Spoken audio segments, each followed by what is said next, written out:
Before we introduce our special guest today, I do want to acknowledge a very important individual here. I see many veterans wearing proudly their hats and colors here in the audience today, and we salute each and every one of you.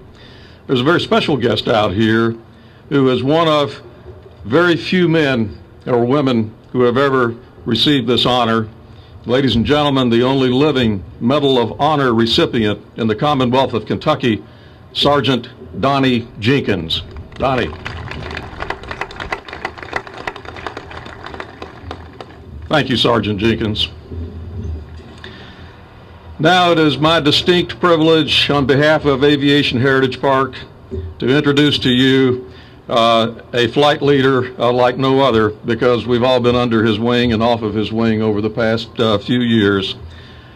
He is a remarkable man in terms of creativity, stick-to-itiveness, and get it done. It's the definition of tenacity.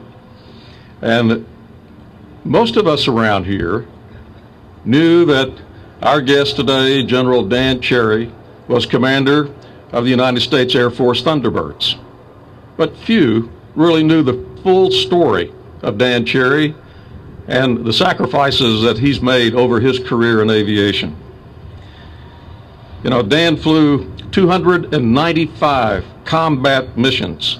100 of those missions were in F-105s in the very, very dangerous Rolling Thunder campaign. Those stories go untold. This story, on the day that Basco flight locked into MiGs northwest of Hanoi, is the story that has been told now on the History Channel's series Dogfights, titled Hell Over Hanoi, and I'm sure it was pure hell over Hanoi. Ladies and gentlemen, the story of the F-4550. Please welcome the author of My Enemy, My Friend, our friend, and my neighbor, General Dan Cherry.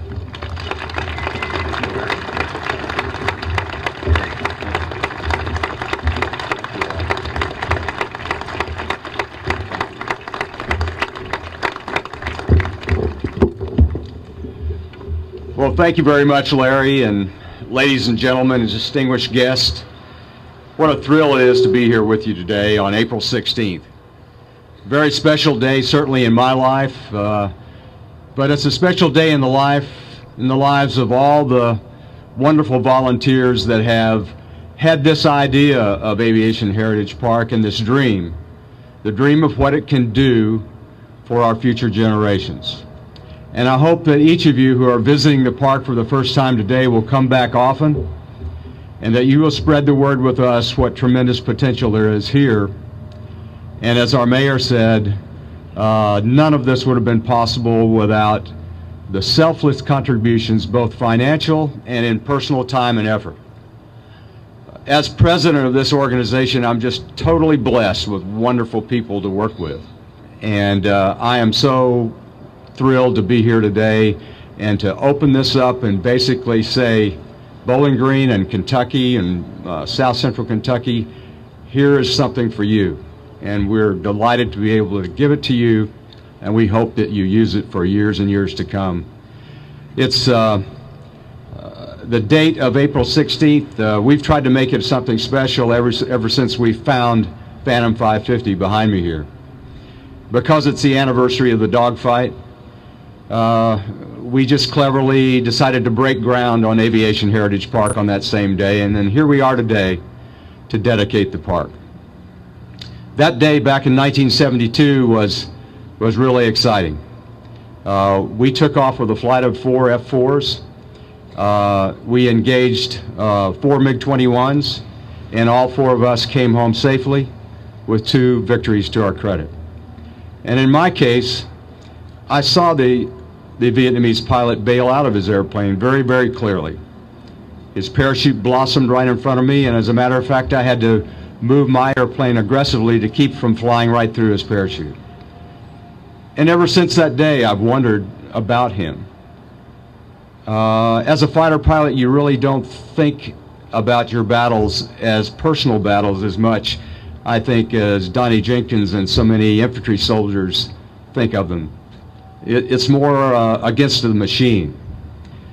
But I did wonder, because I saw him so clearly coming down in his parachute. I knew he must have a family. He probably had the same concerns I did. And so when the opportunity presented itself to travel to Vietnam and actually meet this man, I jumped at the chance. I was a little bit apprehensive about it. I think a lot apprehensive, because I wanted it to go well. But one of the things I really checked on right away before I accepted the invitation was, how would my friends who were like General Fleener, who were prisoners of war, how would they feel about me doing this sort of thing? And I assure you that, as Dr. Ransdell said, there's a real brotherhood among aviators. All of my POW friends told me, Dan, it's just too good an opportunity. You have got to do it. And they gave me the encouragement I needed to carry forth with it. And my intuition was correct. When I got to Vietnam and met my former enemy, my former adversary, for the first time on television, he comes walking across the stage, and as you can see, I'm about to introduce him here, but he's a rather imposing figure. Mr. Hong Mi came walking across the television set, and he had a pleasant look on his face. And he greeted me with a firm handshake, and he said to me, "Welcome to my country. I'm glad to see that you are in good health, and I hope that we can be friends." And so that started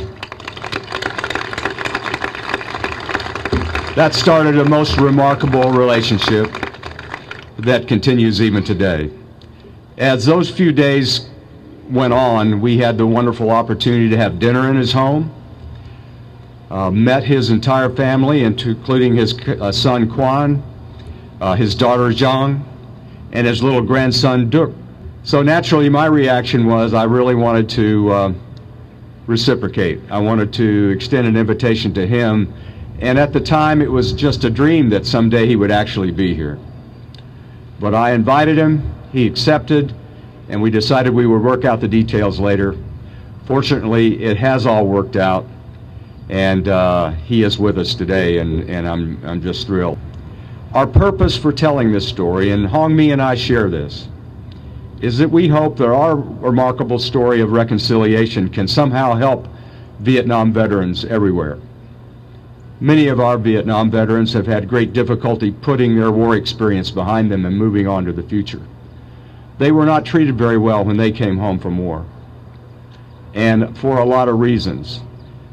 But believe me, it is absolutely true when you hear said that life is for the living and for the future, and we need to move on from the sad events of the past. And Hong Mi and I both hope and believe that our story, and by telling it the way we are, our deepest hope is that we can be of assistance to others in this way. So with that, I would like to introduce Mr. Hong Mi. He has some words of greeting for you, and accompanying him will be Miss Phong Vu, who is an MBA graduate student at Western Kentucky University, who is acting as our interpreter. So please, a warm Kentucky welcome for Nguyen Hong Mi, my friend.